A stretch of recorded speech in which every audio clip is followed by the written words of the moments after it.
Selamat berjumpa kembali dengan pembelajaran biologi kelas 10 IPA. Mari belajar tentang plantae, khususnya gymnospermae. Tanaman gymnospermae merupakan tumbuhan spermatopita. Spermatopita ada dua, angiospermae, tumbuhan berbiji tertutup, dan gymnospermae, tumbuhan berbiji terbuka. Kali ini kalian akan melihat PowerPoint tentang gymnospermae. Selamat belajar.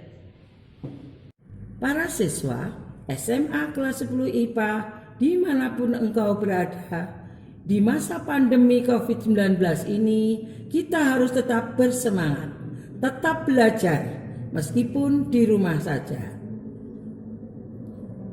Hari ini kita akan belajar tentang dunia tumbuhan, khususnya tumbuhan berbiji atau spermatopita. Tumbuhan berbiji terdiri dari dua kelas atau dua klasis, yaitu gymnospermae atau tumbuhan berbiji terbuka dan angiospermae atau tumbuhan berbiji tertutup. Kita akan memperdalam gymnospermae. Contoh tanaman gymnospermae yang dapat kita jumpai di sekitar kita antara lain melinjo, pakis haji, damar, berbagai cemara, pinus merkusi, ginkgo biloba, wilwetsia. Mari kita bahas satu persatu. Melinjo atau Gnetum gnemon. Perhatikan tanaman melinjo, batangnya bisa tumbuh besar karena berkambium. Untuk menopang tanaman yang besar memerlukan akar yang kuat. Melinjo memiliki akar tunggang. Perhatikan daunnya. Daunnya relatif tebal. Melinjo memiliki bunga tak sempurna atau strobilus. Yang hijau, perhatikan yang hijau, strobilus jantan, lebih panjang. Yang bulat, strobilus betina. Melinjo memiliki biji yang tidak terlindungi oleh daging buah atau terbuka. Biji terdapat pada strobilus. Selanjutnya nomor 2, pakis haji atau cikas rumpi. Perhatikan, pakis haji juga bisa tumbuh besar meskipun tidak setinggi melinjo karena batangnya berkambium. Memiliki akar tunggang, daunnya sempit tetapi tebal. Bunga pakis haji ada dua macam, yaitu strobilus betina dan strobilus jantan. Berarti terpisah. Bijinya tidak terlindungi oleh daging buah. Contoh ketiga, tanaman damar atau Agathis damara. Tanaman ini hanya hidup di hutan. Tanaman ini termasuk tanaman produksi. Perhatikan, batangnya tumbuh dengan sangat besar dan sangat tinggi. Luka pada batang itu karena diambil getahnya. Karena batang yang besar memerlukan akar yang kuat. Damar memiliki akar tunggang. Perhatikan daunnya. Daun damar tebal dan sempit.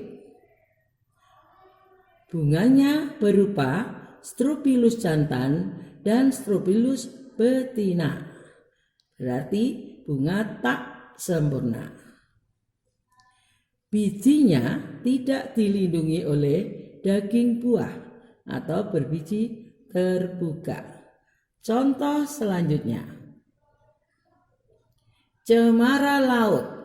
Nama latinnya Casuarina equisetifolia. Contoh yang lain sangat banyak. Bisa cemara udang, cemara foxtrot, dan sebagainya.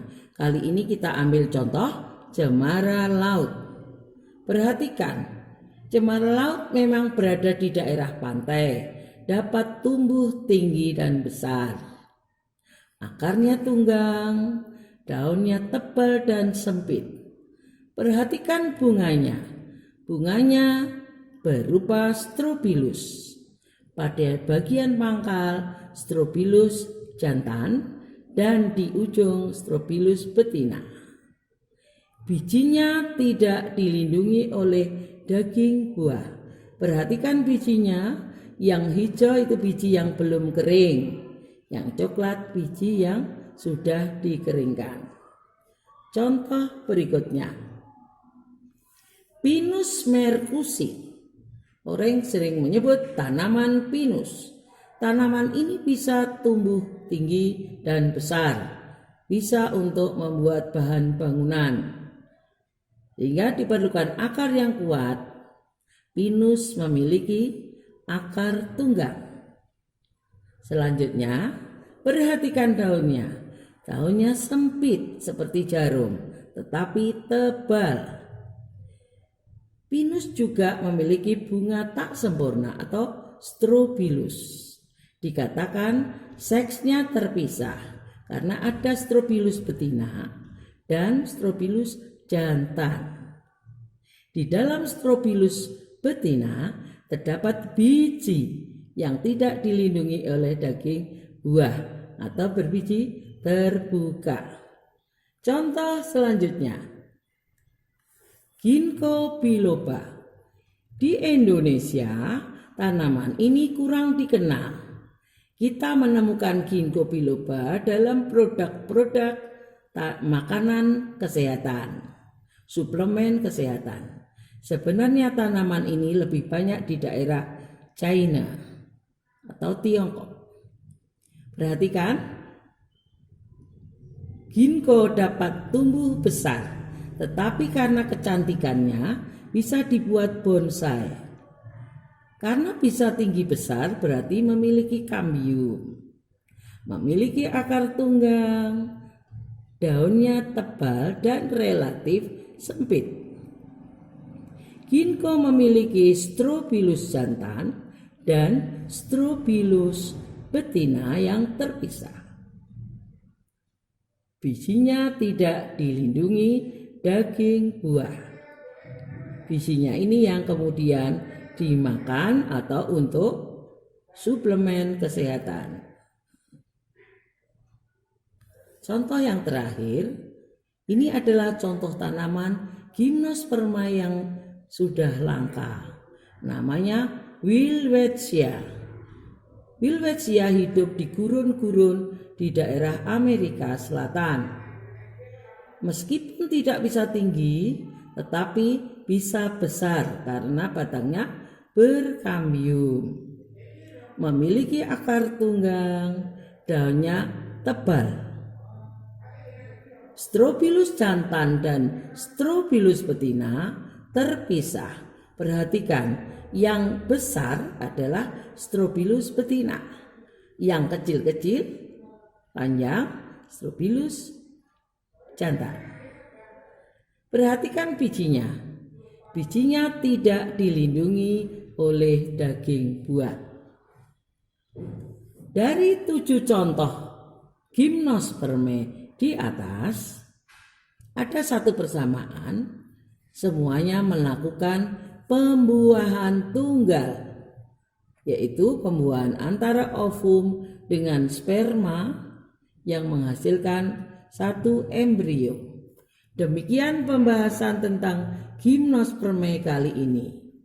Untuk lebih memperdalam pengetahuan tentang gymnospermae, kalian melakukan tugas rumah atau tugas daring, yaitu membuat tabel tentang ciri-ciri yang membedakan antara angiospermae dengan gymnospermae, tentang batang, daun, bunga, akar, biji, dan pembuahannya.